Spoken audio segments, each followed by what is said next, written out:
Dans l'introduction de son livre Léviathan, Thomas Hobbes explique les raisons qui l'ont poussé à écrire cet ouvrage. Il avait pour ambition d'élaborer une théorie politique qui permettrait de construire un État stable et efficace. À l'époque où il a écrit Léviathan, publié en 1651, l'Angleterre était en pleine guerre civile et Hobbes cherchait à fournir une réponse à la crise politique que son pays traversait. Hobbes partait du principe que l'homme est fondamentalement égoïste et que les conflits étaient inévitables dans une société où les individus cherchent à satisfaire leurs intérêts personnels. Il considérait que l'État devait être le garant de la sécurité et de la protection de ses citoyens, mais que cela ne pouvait se faire que si l'autorité était concentrée entre les mains d'un souverain unique et absolu. Dans cette introduction, Hobbes expose également sa conception de la nature humaine et de l'origine de la société. Selon lui, l'homme est un être rationnel qui recherche le confort et la sécurité. Il est donc capable de raisonner et de coopérer avec d'autres individus pour atteindre ses objectifs. Cependant, cette coopération peut être difficile à maintenir si les intérêts des individus entrent en conflit. C'est pourquoi il est nécessaire d'établir un contrat social entre les membres d'une société, afin de garantir la sécurité et la stabilité à long terme. En somme, l'introduction de Léviathan expose les idées principales qui sous-tendent la philosophie politique de Hobbes. Elle montre comment il tente de répondre aux défis posés par une société instable et violente, en proposant une solution qui repose sur l'idée de souveraineté absolue et de contrat social. Dans la première partie de son livre Léviathan, intitulé « De l'homme », Thomas Hobbes commence par explorer la question de la sensation. Il cherche à comprendre comment l'être humain perçoit et interprète les stimuli qui l'entourent, à travers ses cinq sens, la vue, l'ouïe, l'odorat, le goût et le toucher. Selon Hobbes, la sensation est le résultat de l'interaction entre le monde extérieur et le corps humain. Les objets extérieurs émettent des particules qui pénètrent dans les organes des sens, ce qui crée une impression dans l'esprit de l'individu. Cette impression est ensuite interprétée par le cerveau, qui produit une perception sensorielle. Hobbes explique également que chaque sens a sa propre fonction et que leur utilisation permet à l'être humain de percevoir différents aspects du monde qui l'entoure. Par exemple, la vue permet de percevoir les formes, les couleurs et les mouvements, tandis que l'ouïe permet de percevoir les sons. Enfin, Hobbes souligne que la sensation n'est pas toujours une source fiable de connaissances. En effet, les impressions sensorielles peuvent être trompeuses ou déformées, en fonction des conditions dans lesquelles elles sont produites. Il faut donc les interpréter correctement pour en tirer une connaissance précise du monde. C'est pourquoi, selon Hobbes, il est important de faire confiance à la raison plutôt qu'aux seules impressions sensorielles. En somme, la première partie de Léviathan explore la manière dont l'être humain perçoit et interprète le monde qui l'entoure à travers ses sens. Elle montre comment la sensation est une étape importante dans la production de la connaissance, mais que cette dernière doit être vérifiée et interprétée avec soin pour être fiable. Dans la deuxième partie de son livre Léviathan, intitulé « De la pensée », Thomas Hobbes explore la question de l'imagination. Il considère l'imagination comme une capacité de l'esprit qui permet à l'être humain de créer des images mentales à partir de sensations et de concepts. L'imagination peut être utilisée pour créer des images qui n'existent pas dans la réalité, comme des monstres, des dieux ou des idées abstraites. Hobbes fait la distinction entre deux types d'imagination, l'imagination simple et l'imagination composée. L'imagination simple consiste en la représentation d'une image mentale d'un objet perçu par les sens. Par exemple, si l'on voit un arbre, notre esprit peut produire une image mentale de cet arbre. L'imagination composée, quant à elle, consiste en la combinaison de plusieurs images mentales pour créer une image complexe. Par exemple, l'image d'un centaure est une combinaison de l'image mentale d'un homme et d'un cheval. Hobbes considère que l'imagination est une source importante de connaissances, mais que cette connaissance est limitée par la réalité des sensations. En d'autres termes, l'imagination peut nous aider à comprendre les choses dans une certaine mesure, mais elle ne peut pas nous fournir une connaissance complète et précise du monde. C'est pourquoi Hobbes insiste sur l'importance de la raison, qui peut nous aider à interpréter les images mentales produites par l'imagination. En somme, la deuxième partie de Léviathan explore la manière dont l'imagination est utilisée par l'être humain pour créer des images mentales à partir de sensations et de concepts. Elle montre comment l'imagination peut nous aider à comprendre le monde dans une certaine mesure, mais que cette connaissance est limitée et doit être complétée par la raison. Dans la troisième partie de son livre Léviathan, Thomas Hobbes explore la question de la pensée. Il considère que la pensée est la capacité de l'esprit qui permet à l'être humain de manipuler les concepts et les idées, sans nécessairement se baser sur les sensations. Selon Hobbes, la pensée est essentielle à la production de la connaissance, car elle permet de raisonner, de juger et de déduire.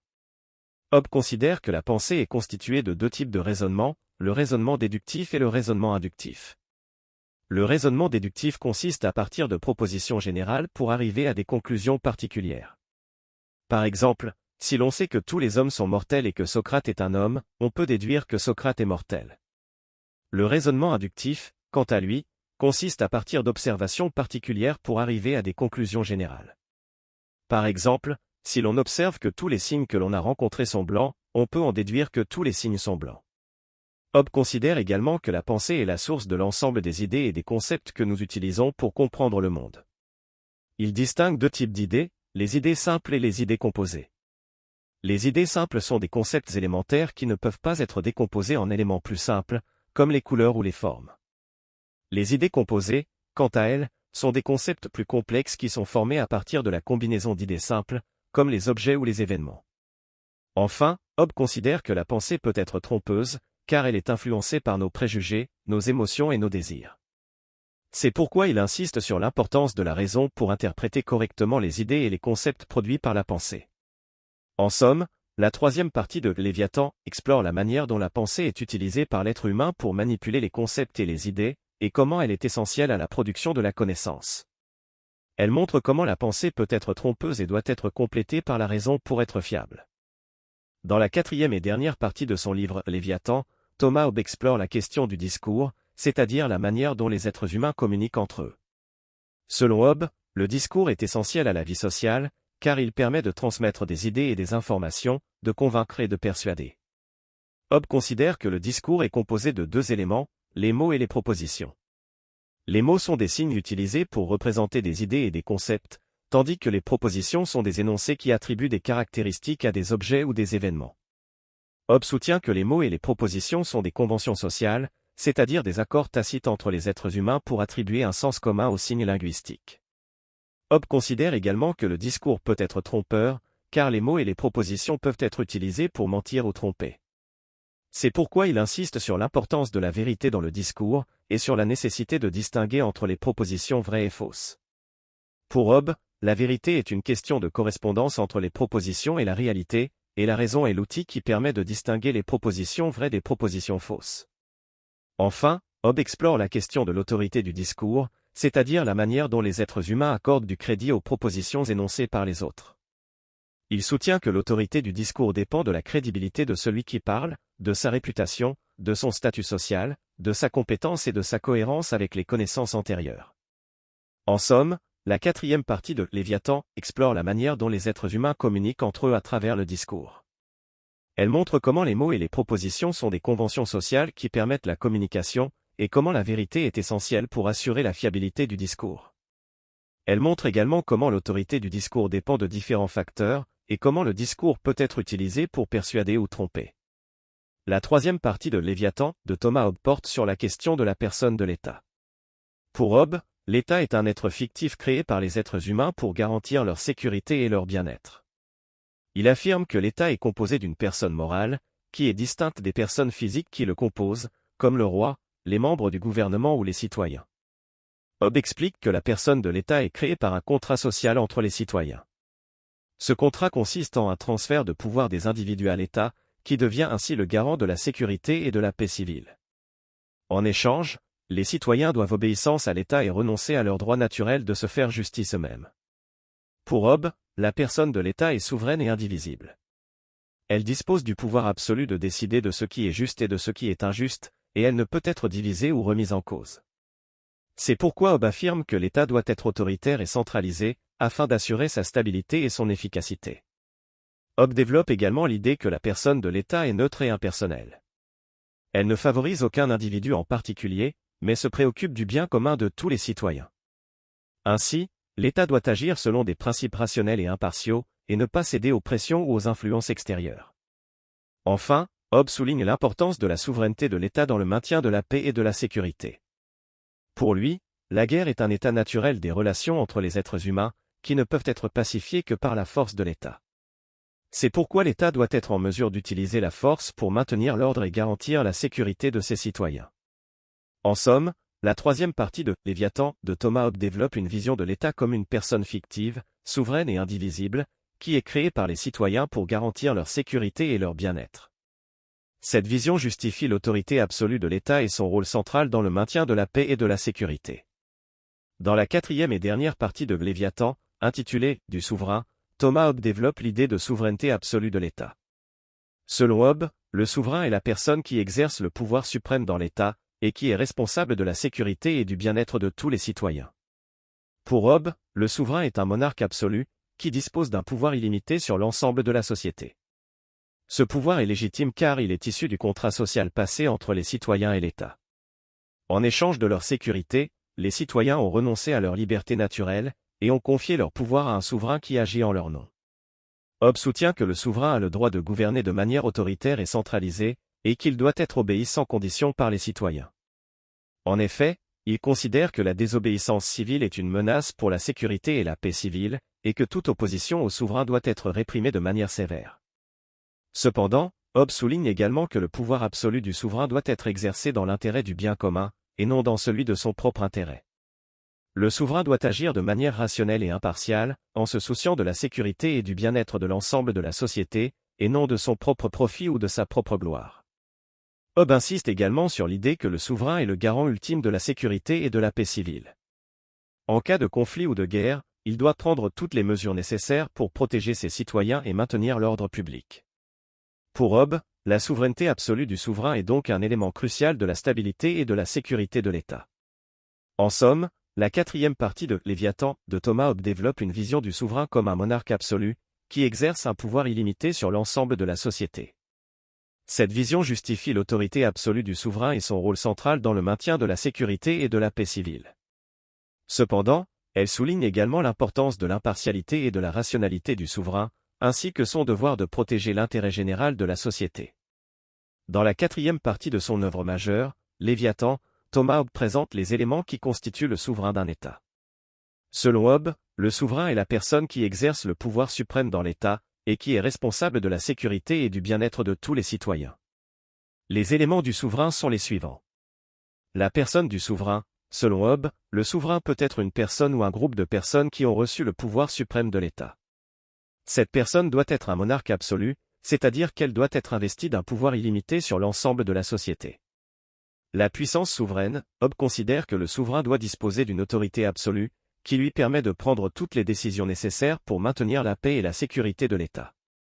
Cette autorité doit être incontestable et inattaquable. La propriété. Le souverain est propriétaire de toutes les terres, les biens et les richesses de l'État. Cela signifie que toutes les ressources de l'État appartiennent au souverain, qui peut les utiliser pour le bien commun de la société. La force. Hobbes considère que le souverain doit disposer d'une force suffisante pour réprimer toute tentative de rébellion ou de désobéissance civile. Cette force doit être utilisée pour protéger la sécurité et la paix civile de l'État. Le pouvoir législatif. Le souverain est responsable de l'élaboration et de la promulgation des lois de l'État. Il doit s'assurer que les lois sont justes et conformes à l'intérêt général de la société. Le pouvoir exécutif. Le souverain est également responsable de l'application des lois de l'État. Il doit s'assurer que les lois sont appliquées de manière équitable et impartiale. En résumé, les éléments du souverain tels que présentés par Thomas Hobbes sont la personne du souverain, la puissance souveraine, la propriété, la force, le pouvoir législatif et le pouvoir exécutif. Ces éléments sont tous nécessaires pour assurer la sécurité et la paix civile de l'État, ainsi que pour garantir l'autorité absolue du souverain sur l'ensemble de la société. Dans la seconde partie de son œuvre Léviathan, Thomas Hobbes traite de la question de la liberté civile. Il considère que la liberté civile est la possibilité pour les citoyens de jouir de leur vie et de leur propriété en toute sécurité, sans être soumis à l'arbitraire ou à la tyrannie. Selon Hobbes, la liberté civile peut être garantie par l'État souverain, qui est chargé de maintenir la paix et l'ordre dans la société. Pour Hobbes, la liberté ne consiste pas en la possibilité de faire tout ce que l'on veut, mais plutôt en l'absence de contraintes et de violence. Il considère que la liberté civile peut être définie comme le droit de faire tout ce qui est nécessaire pour se protéger et pour assurer sa propre sécurité. Hobbes soutient que l'État souverain doit être investi d'un pouvoir absolu pour garantir la sécurité et la paix civile. Ce pouvoir doit être exercé de manière équitable et impartiale, afin d'assurer la liberté civile de tous les citoyens. Selon Hobbes, le pouvoir souverain doit être utilisé pour établir des lois qui garantissent la sécurité de tous les citoyens et pour réprimer toute forme de désordre ou de violence. Toutefois, Hobbes souligne également que la liberté civile peut être limitée par la loi. Il considère que la loi est nécessaire pour garantir l'ordre dans la société, et que les citoyens doivent se conformer à ces lois pour maintenir la paix civile. Selon Hobbes, la liberté civile ne peut être garantie que si tous les citoyens acceptent de se soumettre aux lois de l'État. En conclusion, pour Hobbes, la liberté civile consiste en la possibilité de jouir de sa vie et de sa propriété en toute sécurité, sans être soumis à l'arbitraire ou à la tyrannie. Cette liberté peut être garantie par l'État souverain, qui est chargé de maintenir la paix et l'ordre dans la société. Toutefois, cette liberté peut être limitée par la loi, qui est nécessaire pour garantir l'ordre et la paix civile. Dans sa philosophie politique exposée dans Léviathan, Thomas Hobbes considère que les lois civiles sont indispensables pour garantir la sécurité et l'ordre dans la société. Pour Hobbes, les lois civiles doivent être établies par l'État souverain et doivent être acceptées par tous les citoyens. Selon Hobbes, les lois civiles sont nécessaires pour garantir la sécurité de la vie et de la propriété des citoyens, ainsi que pour réguler les relations entre les individus. Les lois civiles doivent être établies par l'État souverain en fonction des besoins et des intérêts de la société dans son ensemble, et non pas en fonction des intérêts particuliers de certains individus ou groupes. Hobbes souligne également que les lois civiles doivent être équitables et impartiales. Les lois doivent être appliquées de manière égale à tous les citoyens, sans distinction de race, de sexe ou de classe sociale. Pour garantir l'impartialité de l'application des lois, Hobbes considère que les juges doivent être nommés par l'État souverain, et non pas élus par le peuple. Par ailleurs, Hobbes estime que les lois civiles doivent être simples et compréhensibles pour tous les citoyens. Il considère que des lois compliquées et obscures sont inutiles, car elles ne sont pas comprises ni respectées par les citoyens. Pour Hobbes, les lois civiles doivent être énoncées de manière claire et concise, de manière à ce que tous les citoyens puissent les comprendre et les respecter. Enfin, pour Hobbes, les lois civiles doivent être soutenues par la force de l'État souverain. Les citoyens doivent savoir que les lois seront appliquées de manière stricte et que toute violation sera punie. Cette dissuasion permet de garantir le respect des lois civiles et de maintenir l'ordre dans la société. En somme, pour Hobbes, les lois civiles sont nécessaires pour garantir la sécurité et l'ordre dans la société. Les lois doivent être établies par l'État souverain, être équitables et impartiales, simples et compréhensibles, et être soutenues par la force de l'État. Les lois civiles sont un pilier essentiel de la philosophie politique de Hobbes, car elles permettent de maintenir la paix et la sécurité dans la société. Dans sa philosophie politique exposée dans Léviathan, Thomas Hobbes considère que les lois pénales sont nécessaires pour dissuader les citoyens de violer les lois civiles et pour punir ceux qui commettent des infractions.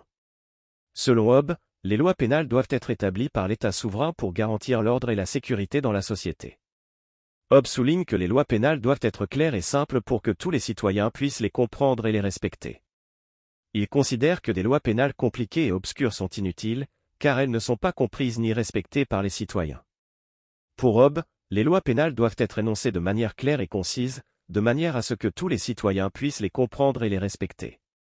Hobbes affirme également que les lois pénales doivent être proportionnées à la gravité de l'infraction commise.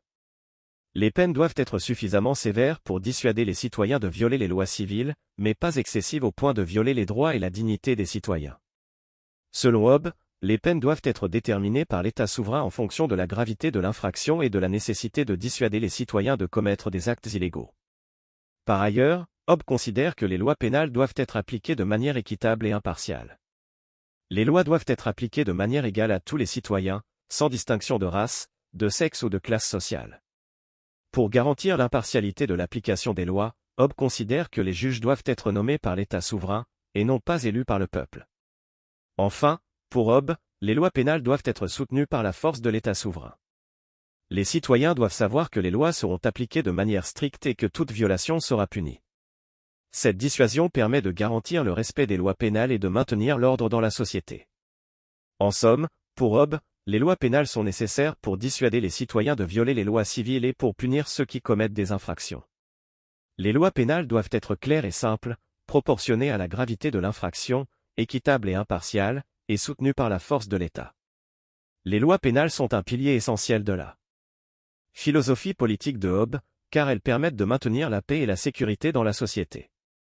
Dans Léviathan, Thomas Hobbes décrit les vertus civiles comme des comportements moraux qui sont nécessaires pour maintenir l'ordre et la stabilité dans la société.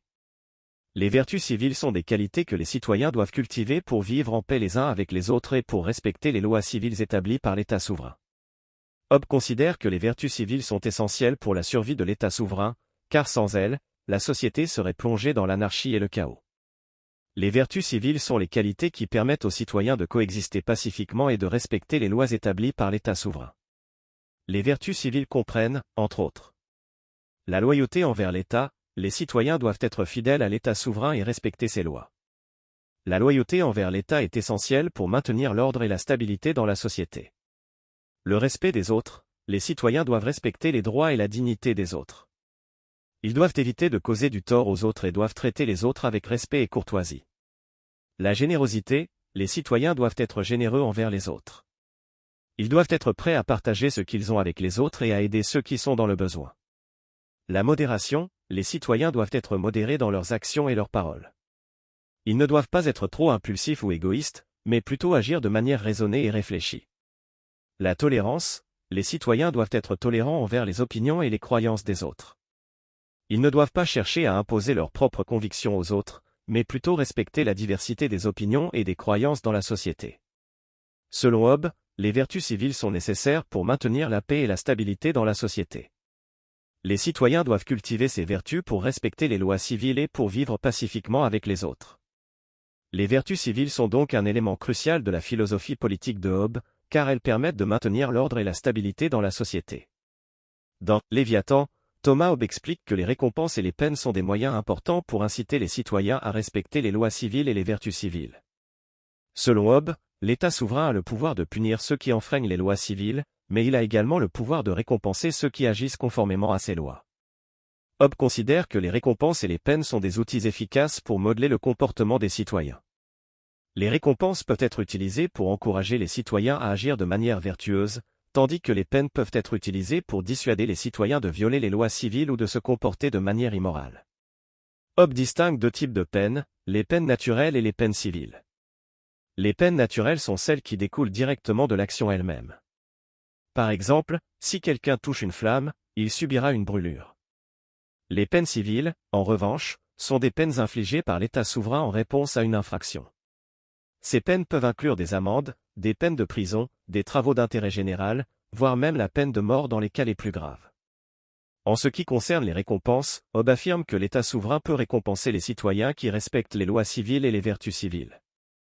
Ces récompenses peuvent prendre la forme de privilèges, d'honneur ou même de richesses. Les citoyens qui se comportent de manière vertueuse peuvent également recevoir la reconnaissance et le respect de leurs pairs. En somme, Hobbes considère que les récompenses et les peines sont des outils importants pour encourager les citoyens à se comporter de manière vertueuse et à respecter les lois civiles. Les peines peuvent être utilisées pour dissuader les citoyens de violer les lois, tandis que les récompenses peuvent être utilisées pour encourager les citoyens à agir de manière vertueuse et à respecter les lois civiles. L'État souverain a donc un rôle crucial à jouer dans l'application de ces récompenses et peines pour garantir la stabilité et l'ordre dans la société.